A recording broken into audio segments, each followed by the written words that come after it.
Innovation Station starts now. Just before we get started, a quick fine dust update for you. The air is really, really bad today, so please keep your mask on at all times and drink lots of water. Keep yourselves hydrated.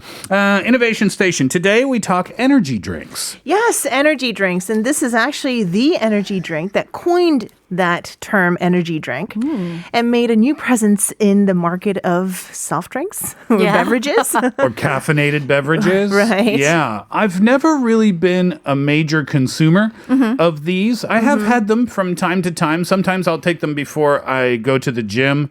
I remember the first time I had one, though. The first time in my life. And I was an adult. This wasn't that long ago, maybe 7 years ago or something. Oh. I had one, and I could literally feel my heart pounding inside my chest because it was like caffeine or taurine or I don't know what it was, overload, right? Right. But yeah, they're really, really popular with athletes. They're really popular with young people too, I think. Yes, young people. But originally, Students. did you know that this was actually a Thai drink?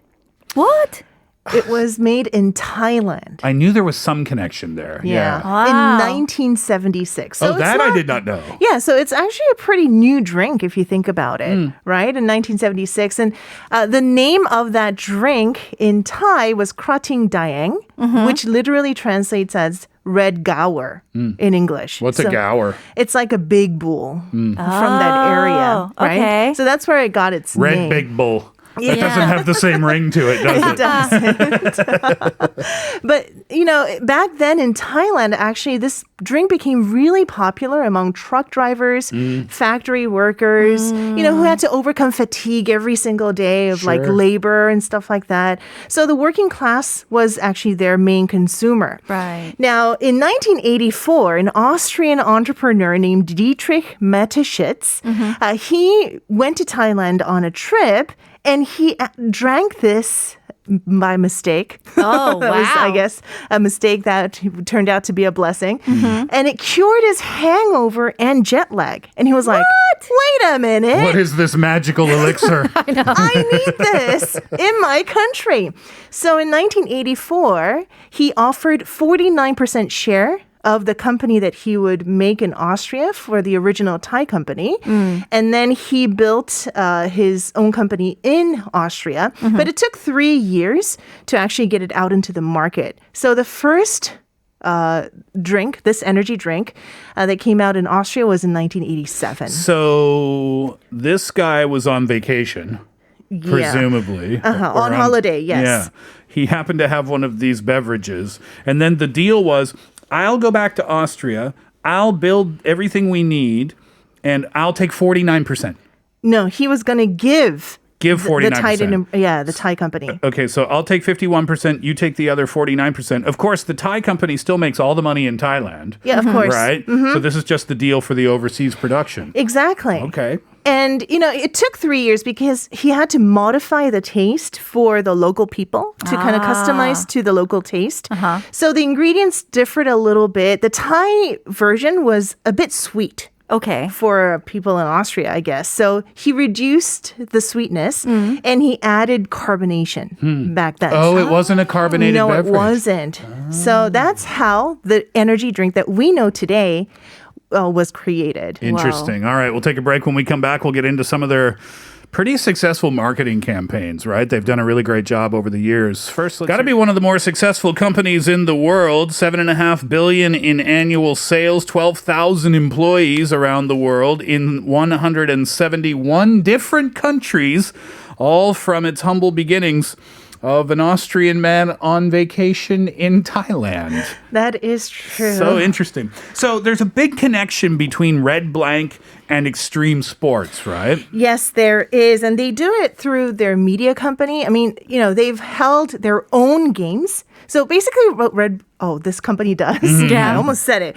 Okay, what they do is they thought in the beginning they didn't have enough money to do marketing as other big companies. So they decided, because, you know, they are an energy drink, so they needed like support from games, like big name games, like championships. You're talking about after their expansion into Austria and after they've entered that European market. Exactly. Okay. So they wanted to promote themselves, but then they're like, oh, we don't have enough money to get support from the other big championships. And this is on the timeline, like early 90s, around that time? Yes, early 90s. So what they did was they created their own championships. So they penetrated into that market by creating their own like F1 car racing. You know, they created their own like extreme sports events. And that's how they started promoting their brand, and it worked, right? And these events were to show their two or three kind of like, not slogans, but like key words that they always like try to promote, which is youth, passion, and challenge. Yeah, because they don't have like a catchphrase or anything, Yeah, right? they don't. Well, they kind of do. In the States, when they first entered, they had the catchphrase, red blank gives you wings. Oh, I've never heard that before. Yeah, so Okay. it was a big thing in the U.S. when they first entered the market. So it's kind of like, you know, a connection to extreme sports in a way as well, which also led to kind of like a big event that happened in space. Now, this was... Yeah, this is the one I was talking about Yeah. before. Kate, do you know about this? No, I don't. Oh, really? This Yeah. is fascinating, yeah. It was the year 2012 on October 14th. So it was like 8-9 years ago, right? It feels like it wasn't that long ago. They did a live streaming on YouTube. And it was an adventure where they sent one guy into space and he did a free fall from space into Earth. From the International Space Station? Yeah. Yeah. Oh. His name was Felix Baumgartner. It was crazy. So this guy, and correct me if I'm wrong with the details, but yeah, he's standing, and this is all live streamed. Oh, yeah. It wasn't from the International Space Station. Actually, he took a helium balloon. Oh, it was and from then the edge of the balloon. Yeah, from the edge of the balloon, he Okay. did a free fall.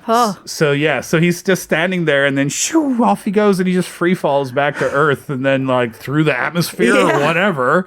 And then his parachute opens, and he was fine, right? Yeah, he was completely fine. Oh, Yeah. that's crazy. And this was a Red Blank sponsored event. Oh. Yeah.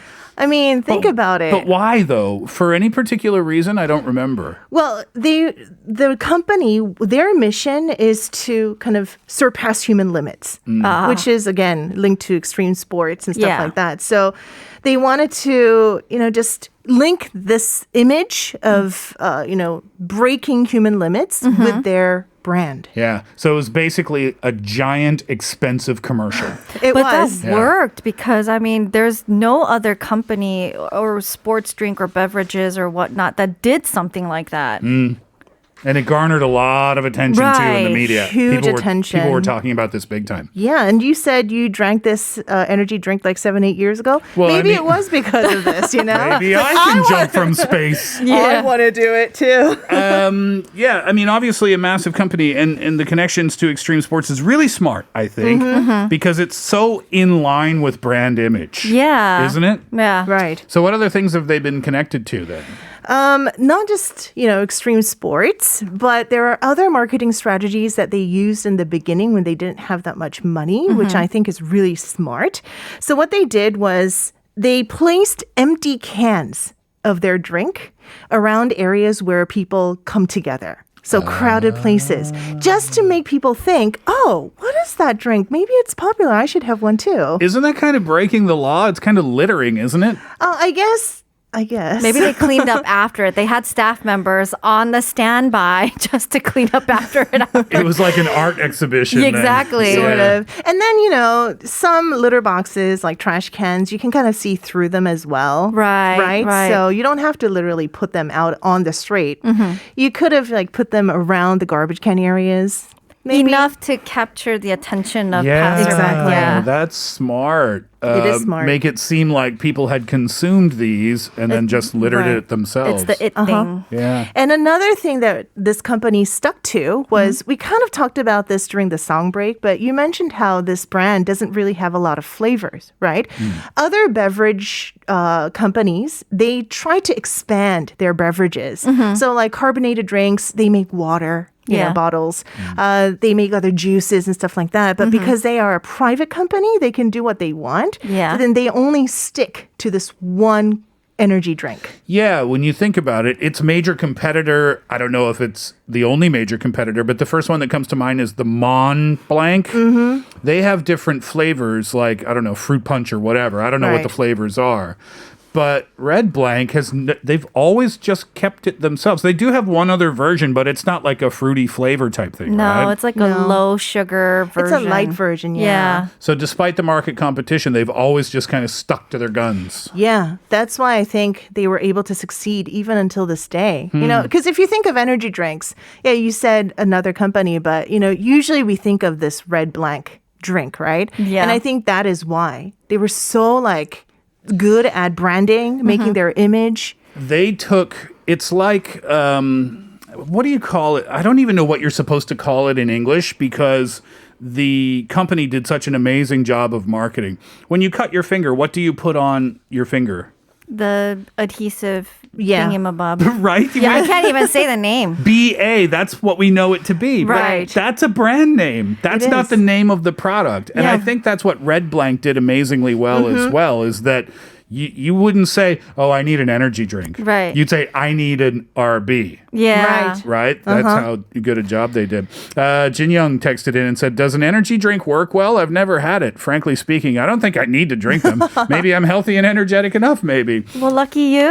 Kaylin, you said they don't work on you, right? Yeah, I mean, I tried drinking 6 cups of espresso once, and I tried, you know, drinking this energy drink to stay awake for work or studying for exams. Yeah. But they never work on me. I just fall Really? asleep. I mean, I have that heart pounding sensation. Uh-huh. But after that, like after Maybe- those 30 minutes, I just go to sleep. Maybe your body's already adjusted to that level of caffeine, so it would take even more. I don't know. For me, Jin Young, yeah, they do work almost too well. Yeah, you I get all think. So jittery. be careful, and if you don't need one, maybe don't have one. I don't know. And please don't drink excessive amounts of energy drinks No. because they could cause health risks. Don't Yeah. mix them with alcohol either. That's No, supposed please to be don't. really bad for you too. Oh. All right, we'll leave it there for the first hour.